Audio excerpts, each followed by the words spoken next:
सकते हैं, अगर फ्यूचर में एक पार्टनर की भी कहीं ना कहीं ज़रूरत होती है, तो तब क्या करोगे? ऑफ कोर्स फ्यूचर में, this is a very good question, future में एक पार्टनर की ज़रूरत होती है, but what will you tell those women जो 50-60 साल की उम्र में अभी भी अकेले रह रही हैं? सबसे बड़ा एग्जाम्पल अगर मैं आपको दूंगी तो वो किरण बेदी जी का होगा, जिन्होंने शादी नहीं की है और वो अकेले अभी भी रह रही हैं और बहुत अच्छी लाइफ जी रही हैं। ऑफ कोर्स कभी भी ऐसी दुनिया नहीं होने वाली कि पूरी की पूरी दुनिया एक ही रास्ते पे चलती जा रही है, वो दुनिया हमको देखने मिलेगी ही नहीं।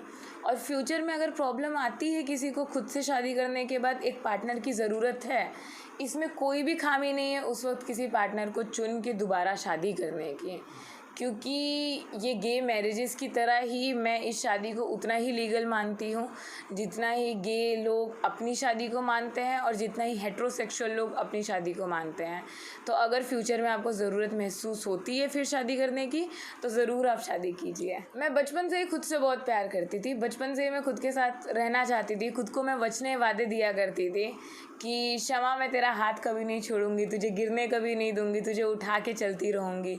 मैं बड़ी हुई तो मुझे पता चला ये वचने में सही में शादी करते वक्त खुद को दे सकती हूँ, तो मैंने सोचा क्यों नहीं। खुद के साथ खुद की शादी करने का ख्याल तो मुझे बचपन से था, ये वापस किक हुआ जब मैंने एन विद एन ई वेब सीरीज़ देखा, जिसमें एक बात मेंशन की गई है कि मैं दुल्हन तो बनना चाहती हूँ पर किसी की बीवी नहीं। तो मुझे समझ में आया ये तो बिल्कुल मेरे साथ भी ऐसा ही है। मुझे रस्में बहुत पसंद है, हल्दी मेहंदी संगीत सब कुछ चाहिए, पर उसके अगले दिन क्या किसी और के घर में बीवी बन के रहना वो मंजूर नहीं था मुझे। और फिर मुझे मन किया और मैंने फिर गूगल पे रिसर्च किया, can I marry my self, और मुझे सोलोगेमी के बारे में पता चला।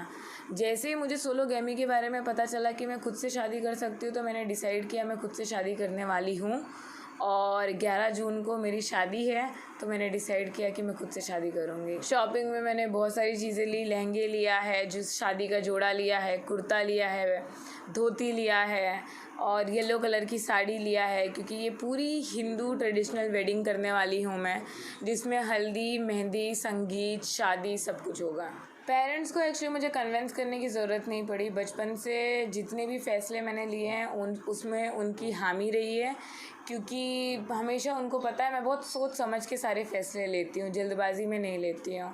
तो मैंने मेरे पेरेंट्स को कॉल किया, उन्होंने ये बोला कि अब ये क्या नया लेके आई हो तुम, पर बाद में उन्होंने बोला जिसमें तुम्हारी खुशी है उसमें हमारी खुशी है। तो मेरे पेरेंट्स बिल्कुल तरह से राज़ी हैं शादी के लिए। पंडित ढूंढने में मुझे बहुत ही ज़्यादा मुश्किल पड़ी, मैंने 20-25 पंडित को कॉल किए, एक पंडित को मिली, आधे 1 घंटे समझाया सोलोगेमी का कंसेप्ट क्या होता है, और उसके बाद जाके फिर मैंने उनके साथ डिसाइड किया कि अकेले शादी कैसे होगी।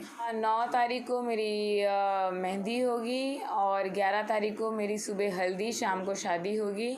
और रस्मों में जो सारी रस्में शादी की होती हैं, फेरे लेना, सिंदूर लगाना, हवन करना, वो सब कुछ इंक्लूसिव होगा। शादी है तो फेरे भी होंगे और सिंदूर भी रहेगा, तो कैसे? वो अकेले होगा, ये तो मैं सिंदूर खुद को लगा रही होंगी, ये तो आईने में देख के आईने में खुद को लगा रही होंगी, और फेरे भी मैं खुद अकेले लेने वाली हूँ। हनीमून पे अगर मुझे ऑफिस से छुट्टी मिलती है तो ज़रूर मैं 2 हफ्ते गोवा जाना चाहूँगी, और वो हनीमून भी मैं अकेले ही जाऊँगी। तो फ़िलहाल तो अभी मैं काफ़ी यंग हूँ सोचने के लिए फैमिली सेटलमेंट और बच्चे के लिए, पर हालांकि अगर कभी मुझे फ्यूचर में इच्छा होती है बच्चे की, या तो मैं अडॉप्ट करूँगी या तो मैं किसी एनजीओ में बच्चों की सेवा करूँगी। एक्साइटमेंट तो बहुत ज़्यादा है, जैसा कि मैं कहती हूँ शादी का जोड़ा जब मैंने पहना था मेरी आंखें नम हो गई थी, ये सोच के कि मैं खुद की शादी खुद से कर रही हूँ। तो ये मैं शब्दों में बयान नहीं कर सकती कि मैं कितनी ज़्यादा एक्साइटेड हूँ मेरी शादी के लिए।